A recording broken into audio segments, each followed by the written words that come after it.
Hearthstone has about 3,000 different cards and like 2,500 are completely useless, you shouldn't keep them. And in order for you to maximize the amount of dust you have in your collection, this video is about exactly that. Which cards should you keep from every single expansion in this game? If you like a specific card, just keep it. This is just a game after all, so there's no reason to disenchant anything you like playing with. Then because most of those sets are in Wild at the moment, this is for Wild, not for Standard. So if you see any of the last couple expansions being mentioned in here, this is not for Duels, not for Arena, Standard, whatever, this is only for Wild. This is supposed to give you an overview of how Wild looks like at the moment, which packs are useful to buy, where do you get the most benefit from, and where should you spend your gold. The first thing you should do is buy up to 10 packs from every single expansion in here. The reason is that you are guaranteed to get a legendary card in the first 10 packs. Not the 10th pack, not the second pack, in the first 10. So just buy one pack after another, open them, and if you get a legendary, then stop buying that expansion. That is just to maximize your dust for the expansions where most of the cards are pretty useless in. You can see based on the chapters down here and the timestamps in the description and the comment section down below when which expansion is mentioned, and with that I would say, let's just start.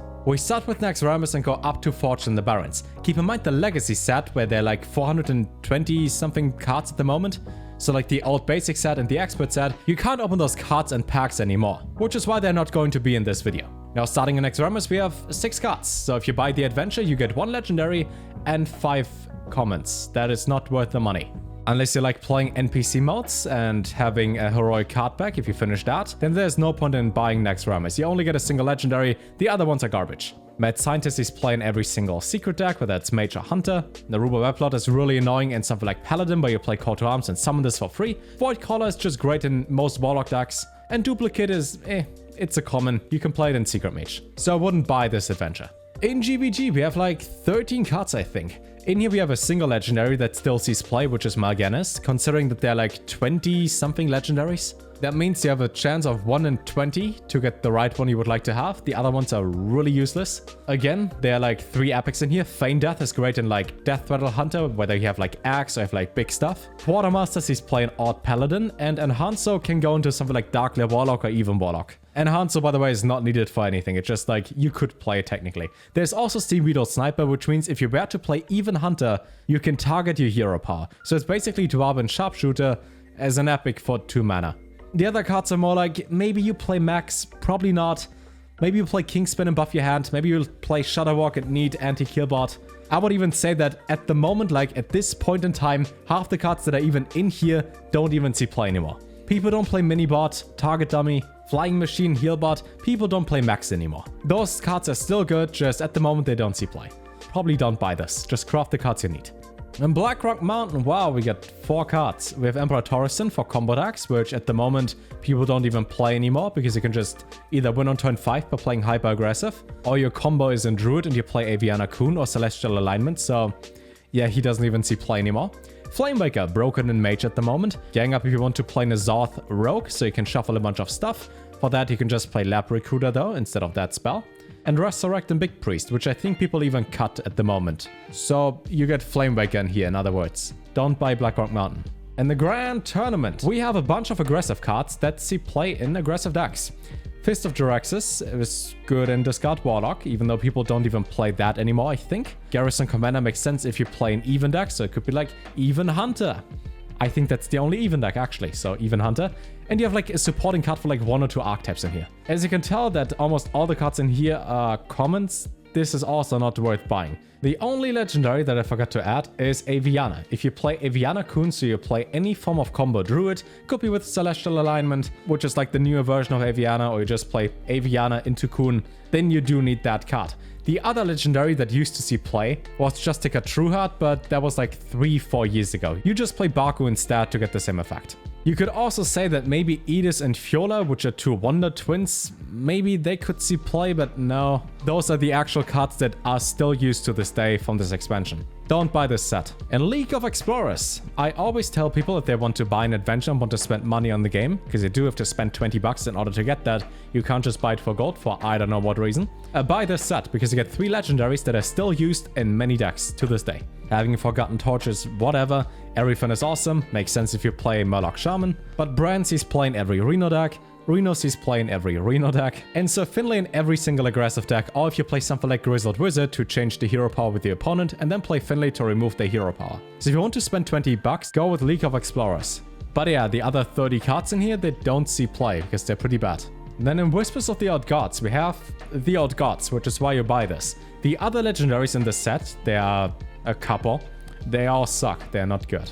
I wish I could say some positive things here, but most of the cards are just bad. So you play something for like Pirate Warrior or Odd Warrior with the Ghoul. You could play Aggressive and Paladin with Steward of Darkshire and Rallying Blade. That just sees plain Odd Paladin basically.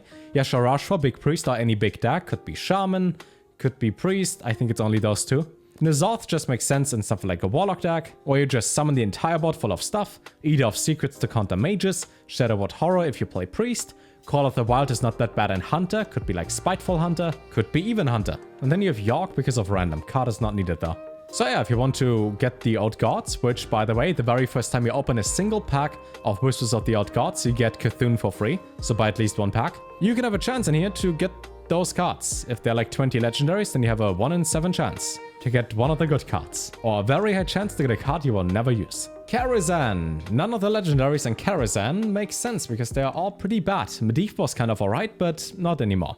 So Arcane Giant saw play in Quest Mage, where you play Open the Waygate, then cast a bunch of spells, and this card costs 0 mana. You have Discard Synergy with Silverware Golem and Marcus's Imp. Maelstrom Portal only sees play in even Shaman, Cat Trick in any Hunter deck, Medivh's Valet in Secret Mage or Reno Secret Mage, and Runic Egg is good in Egg Hunter, where you summon eggs, which is why it's called Egg Hunter. Or if you want to draw a bunch of cards from your deck, usually sees play in Warlock, where you use Plague of Flames and Runic Egg. Do you want to spend $20 on those cards and the other ones that never see play? Well, probably not. Main Streets of Gadgets, and wow, look at how many cards in here still see play. We have 4 legendaries, that is the highest rate so far, actually 5, because we do have Berdo up there. So the idea in here is that you have tri-class cards. Cards that can see play across 3 different classes. Kazakus, for example, can only be played in Mage, Warlock, and Priest, no other class. And so the Jade cards are only for Druid, as well as Shaman and Rogue. Then you get some secrets, you get some aggressive cards. This is more like you have legendaries that actually impact a single deck, and some supporting cards, but you also have a bunch of minions you will never use if you just were to buy packs and get some random cards. Devolve is a premium removal spell. Dirty Red sees play in every single Reno deck, so you can interrupt the opponent's combos. You have Mark of the Lotus to play aggressive. Smuggler's Run, you have hand buff Paladin stuff. Auction Master Berdo, you want to play OTK Paladin, where you summon 4 Horsemen of the Apocalypse and then blow up the enemy's portrait. You could do that. In Ungoro, the idea is you have a bunch of different quests, which are the legendaries in here. You could play Taunt Warrior. Most people don't play that anymore, but it's still like a solid deck you can play. Same with Open the Waygate and Mage, where you played like Arcane Giant is mentioned in Karazhan. You play a bunch of spells, you get the reward where you have like an extra turn, and then you summon Giants, get the extra turn, and hit face.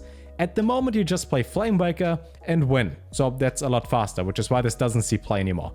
You can play the Caverns Below in Rogue, even though that's kind of bad against most decks, so I would say Quest Rogue is more like, it works, not that well though. Hammett made sense when you played something like Mecha'thun, because you blow up your own deck and then on turn 7 you just win.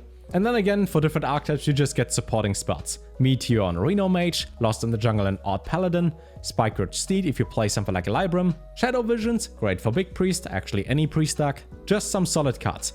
You will notice that cards like Firefly or Tar Creeper don't even make the cut, because despite those cards seeing play a lot back in the day, nobody uses them anymore, so those are the cards that still see play. You might pick up a quest that you like, you might get some garbage you will never use. In Knights of the Frozen Throne, you can pick up your favorite Death Knight. As it turns out, more than half of them still see play. You have Uther for OTKs, you got Milfurion for any slower Druid deck, Gul'dan to just win the game when you summon him, Anduin to use the hero power over and over, you can play Rexa in something like Even Hunter, maybe Reno Hunter. You get broken cards like Ultimate Infestation, Defile, Spreading Plague, and you have stuff for Big Priest like Shadow Essence and Eternal Servitude, Obsidian Statue. This is the expansion if you want to make your opponent unhappy. So based on legendary and epic counts so far, this would probably be number 1. So if you're about to buy an expansion, so far, this would be it. At least the chance is very high to get a card that you can at least use. But again, out of 135 cards, like 20 something made the cut. So 115 cards in here won't even see play, even if you open them. But hey, you get some stuff in here. And Kobolds and Catacombs, wow, so many cards. I think we have 30 in here. I counted it's 29. So you get Kingsbane or legendary weapons in general, which means if you were to play Kingsbane Rogue, so you play hyper aggressive, just point phase, you can have that. You can have the weapon for Cube Warlock, have some really good epics like Voidlord and Spiteful Summoner, Corridor Creeper, Carnivorous Cube, Psychic Scream. You get Zola for any Reno Dark, Lunesta if you like to play Paladin. This expansion is also pretty good. Spellstones upgrade 3 times, which means the card is a lot better after they upgrade. And you get a ton of epics that actually see play. Now I do have the feeling though that outside of playing like 2 good decks, which are Big Priest and Kingsbane Rogue, most of the cards in here are more like for archetypes that are not tier 1 at the moment. For example, Cube Warlock is a great deck. It's not tier 1. Cataclysm for Mechathon Warlock. Good card. It's not tier 1. Grumble for Shadowbox Shaman to go infinite. Also not tier 1. So if you like your tier 2 and tier 3 decks and want to make them stronger, maybe get lucky and get one of those cards. This is the expansion for you. In Witchwood, wow, we get Gen and Baku. If you want to play an even on odd deck, you gotta play those too. You can play Shadowwalk in Shaman, and then you have Infinite Battle Cries. That's kind of cool. Goes together with Grumble in the last expansion. Godfrey for any slower Warlock deck. It blows up the entire board, and you summon a 4/4. And then some other stuff here and there that just supports archetypes. Craft Gen and Baku. Boomsday, we get a bunch of max and some legendaries. We have quite a few in here. So Ziliax is like a common card across any deck. Thing is though, after like almost 3 years, the card is not really necessary anymore for anything, but it doesn't hurt to play it. You got Solarium for any Warlock deck. You draw 3 cards of 1 mana. That's insane. Subject 9 can see play in Hunter. Luna is great for the Flamebreaker Mage that is really popular at the moment. All those max go into like Mag Hunter, which nobody plays anymore. Mag Hand Buff Paladin, which people also stop playing. Maybe you guys like Max, you can play the Max in here. Mechathon to win the game instantly in Warlock. Dr. Boom Mad Genius if you play like Deadman's Hand, probably not. Maybe Odd Warrior. Also, those decks don't really see play anymore. But hey, you got some supporting cards like in all the expansions prior. Maybe you guys like Max, you can play the Max. In Rastakhan's Rumble, wow, this expansion sucks so bad. You get a card for Darkglare Warlock. You have Zul'jin for Spiteful Hunter, Even Hunter, Reno Hunter. Wow. Turns out the hero card is good in Hunter. You have Springpaw to deal damage. You have Raiding Party to draw your Kingsbane. You could technically say that the lower spirits you get, so the one for Rogue and the one for Shaman, are also not that bad. It's just that, like all those cards in here, they don't really see play. Like I was even considering only adding Cheaty Anklebiter, Raiding Party, and Mass Hysteria, because I'm not even sure about the other 4 cards in here. This expansion is just really bad. In Rise of Shadows, we get a bunch of annoying cards. For example, you want to play Murloc Shaman. You get the Murlocs for Shaman here. You can play Ray of Frost at Mana Cycling if you like the idea of Quest Mage. You can play Walking Fountain and Big Shaman, get a bunch of lifesteal. 9 lives to revive any giant Death Rattle minion and Hunter. Never Surrender, one of the most annoying secrets. Some Big Priest support with Mass Resurrection and Katrina. And some other stuff here and there. Maybe you like Geppetto. Maybe you noticed that SpongeBob is in the bottom right corner of his artwork. In case you never noticed that, it looks like SpongeBob, right? And now you can't unsee that. Thank me later.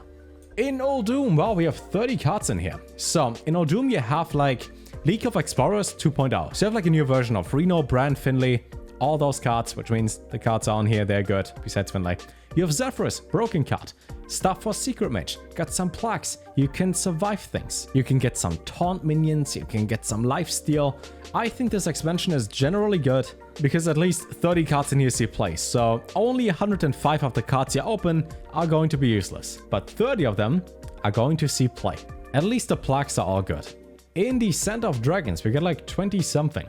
Again, some legendaries. Anka draws you a bunch of pirates, whether you play Deadman's Hand Warrior to get a Risky Skipper, or you play just Pirate Warrior to get more pirates.